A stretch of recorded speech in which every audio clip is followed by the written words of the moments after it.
Yes, literally like 5 minutes ago, this article has come out. Eddie Jones has signed with Japan Rugby. As we all been expecting for over a few months now, the lying son of a bitch, the piece of shit, the worst coach in the history of the Wallabies ever, in the history of rugby, in the existence of the universe, right? Eddie Jones has signed with Japan Rugby, alright? Somehow, the idiots in Japan thinks that the coach who can't get the Wallabies out of the easiest pool at the Rugby World Cup is going to take them to 2027 out of the Rugby World Cup, out of the pool in that Rugby World Cup. Yes, that's the logic in Japan, right? That the morons in Japan thinks that's the way to go. To take a coach that's had worse results than what they achieved in 2023 Rugby World Cup, that coach is going to take them to the ultimate glory of 2027.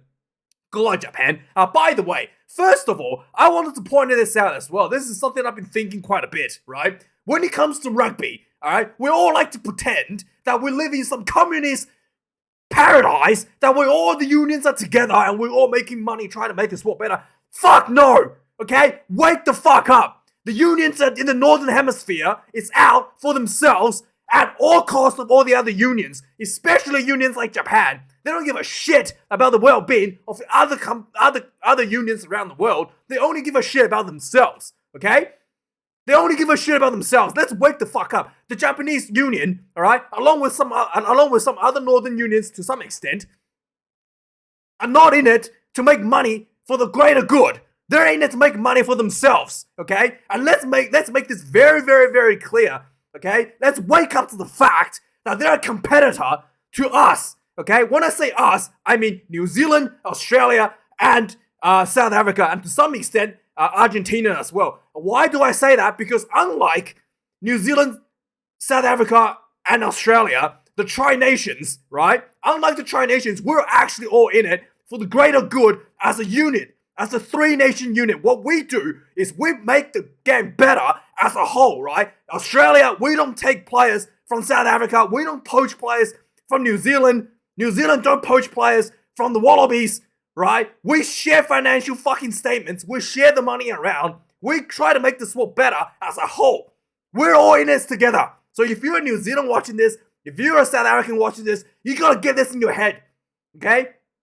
Unlike the All Blacks, unlike the Wallabies, unlike, the Springboks, we're financially tied.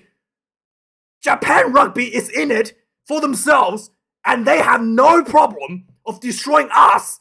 They have no problem destroying Super Rugby. They have no problem of destroying whatever is left in South Africa to achieve that. Let's be very clear about that. They are a competitor for us, against us, okay? Now, with that out of the way, okay, I can't wait for the day when Eddie Jones drives Japan into the ground and all their corporate sponsors finally wakes up to the absolute atrocity, the absolute overpriced pay they're handing out to handing visas to the international test players whilst achieving absolute abysmal results. Okay? I can't wait for the day for Japan Rugby to run into the ground. And for their corporate sponsors to realize the money that is shitting down the drain.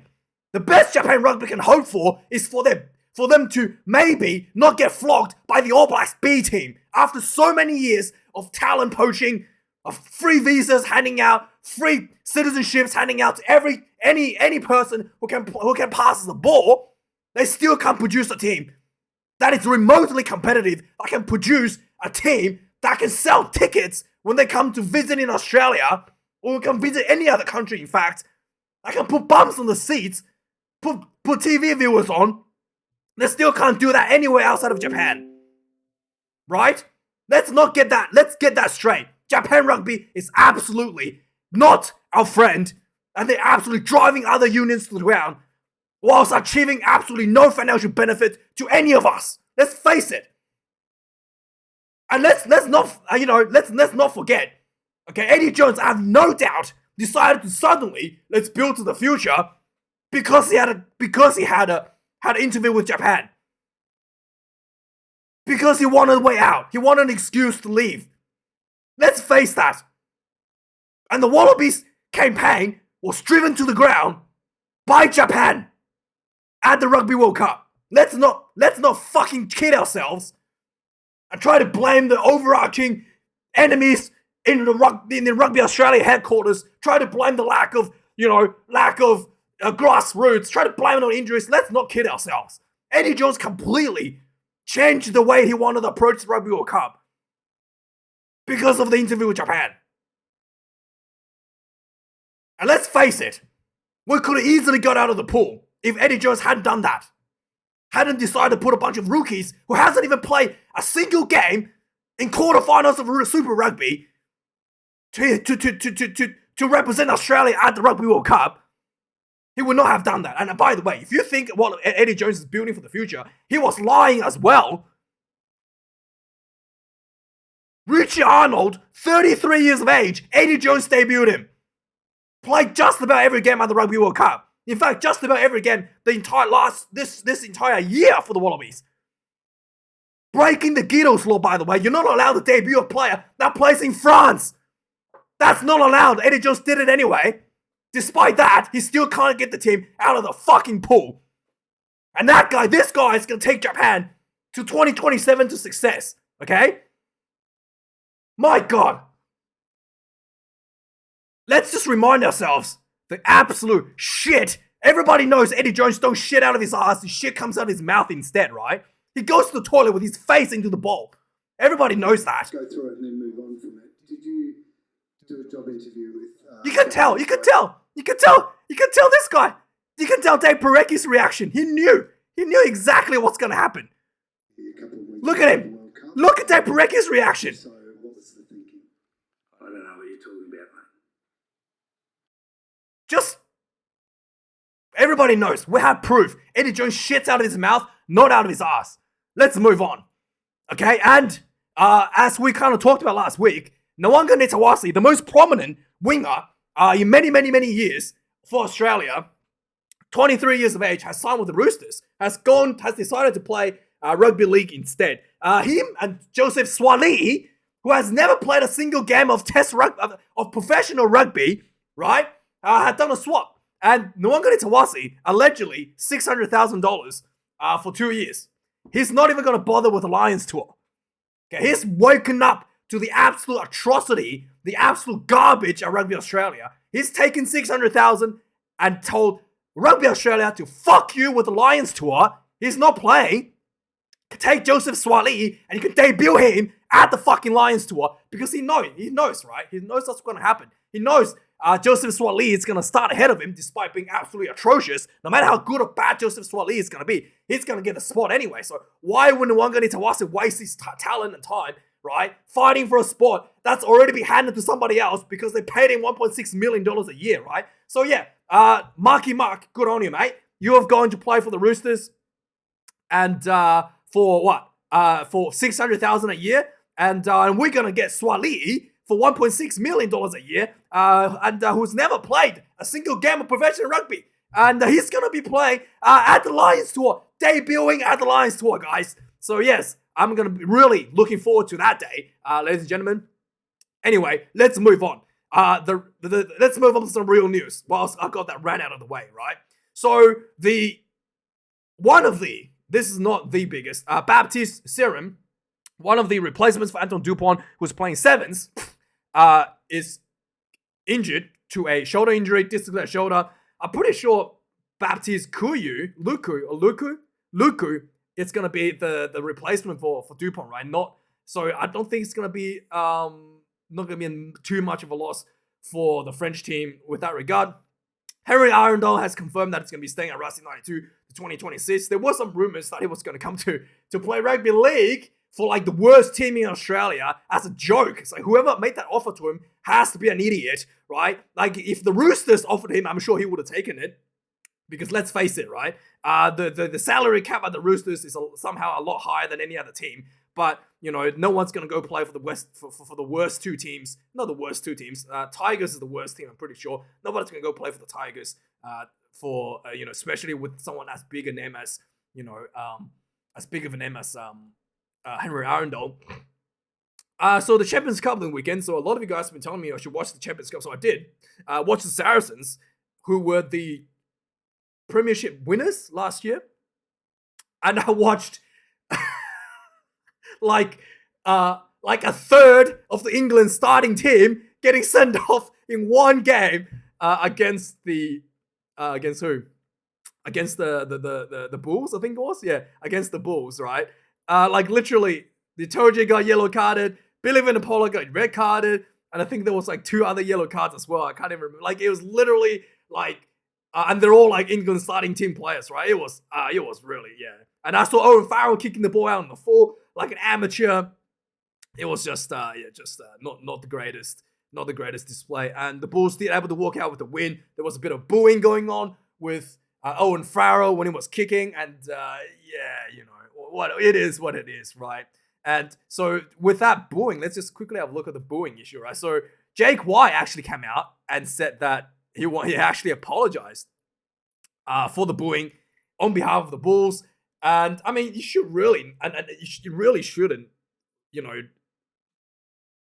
slam the fans, right, Jake? I know you like to think that you're more polished than all of us. You're a god amongst us mere mortals.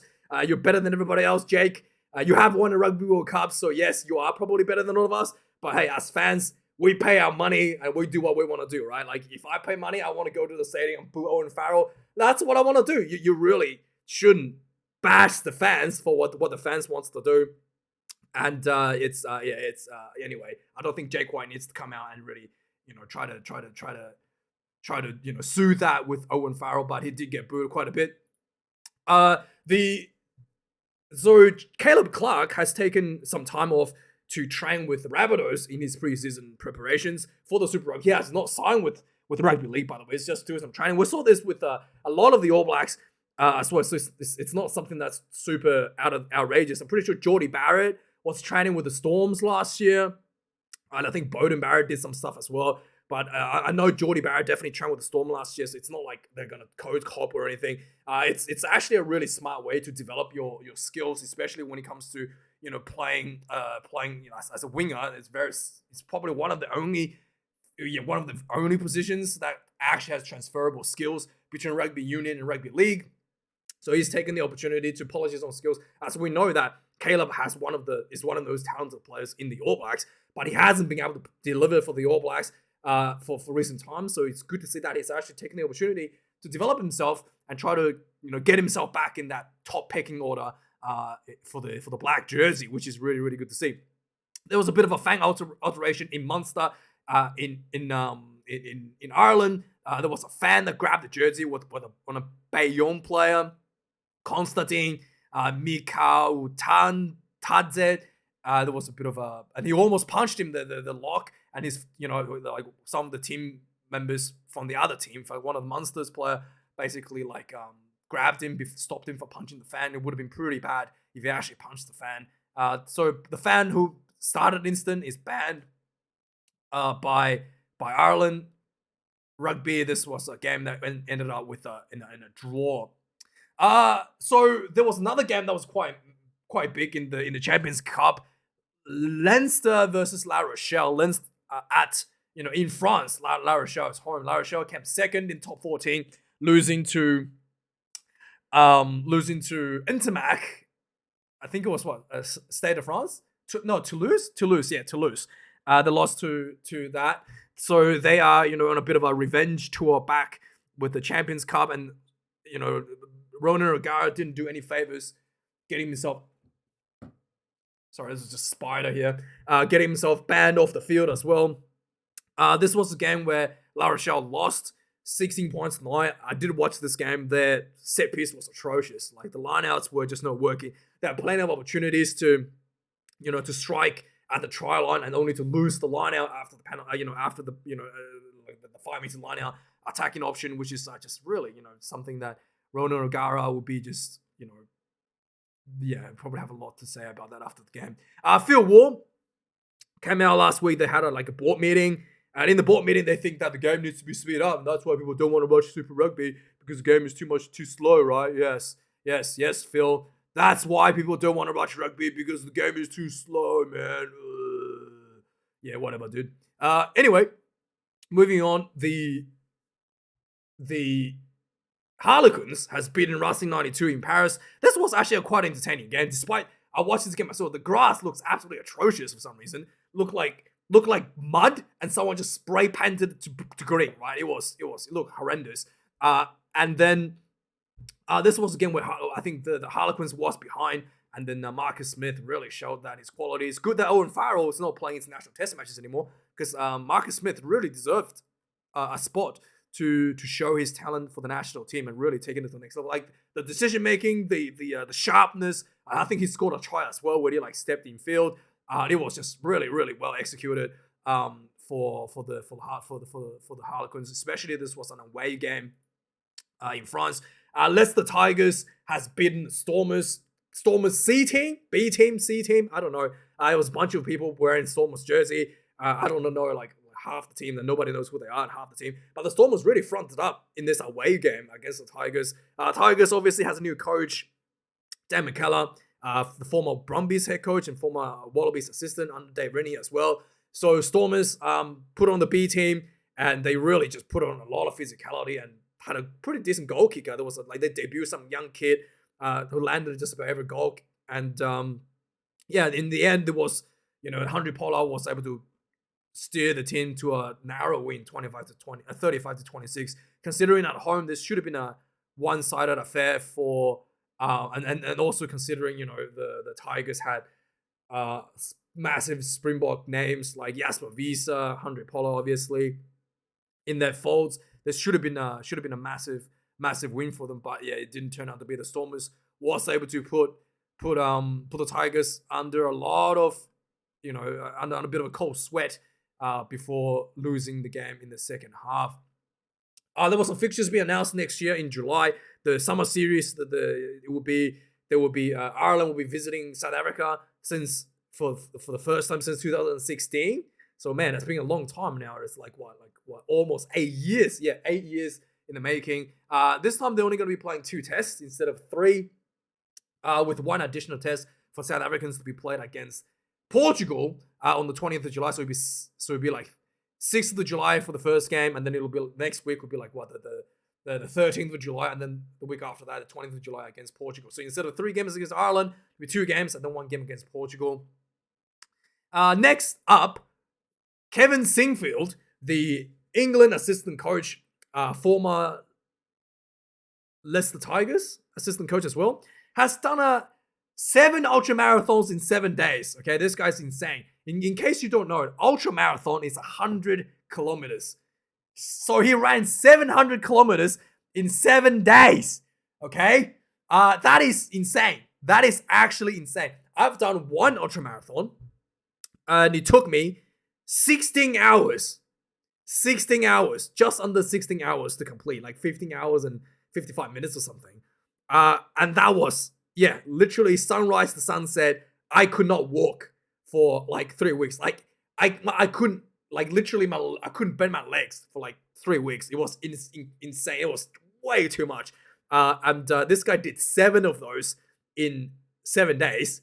I don't know how he did that. Like, I don't know how he survived the 2nd day, let alone the 7th day. But congratulations. That was quite a titanic effort, and also raised some money. But that is quite an individual achievement. So the Crusaders has a bit of a enlisted, I guess, a UFC fighter, Kai Kara France, to kind of help them in their preseason preparations. We do, like, when I was playing rugby, I actually trained in wrestling, in a bit of MMA to help me with my tackling techniques. So this is something that I think a lot of teams do transition, has done in the past when we know like the chicken wings and all that sort of stuff. But yeah, I think the main thing is the tackling techniques with working with professional fighters. It's going to help a lot to make sure that, the high contact, the headshots are avoided. So yeah, this is a good move from the Crusaders, and to just get that bit of a fighting spirit instilled in themselves as well. The British Irish Lions tour for 2025 has announced a pre-tour match against Argentina in Dublin just before they leave for Australia. They did that against Japan, I think, in the last tour in South Africa. They played Japan in, I think it was in Twickenham, maybe it was Cardiff, but they did play a game in Japan as well. So they're gonna do that again for the next Lions tour. This will be in Dublin in Aviva Stadium. And they had, I think they did play Argentina in one of those pre-tour game as well, like way back, like years ago, like in the, I don't know, 20, 30 years ago. Some of you guys can tell me. It's actually not the first time they play Argentina in a British and Irish Lions pre-tour. They toured Argentina. They actually, yeah. But anyway, somebody will let me know.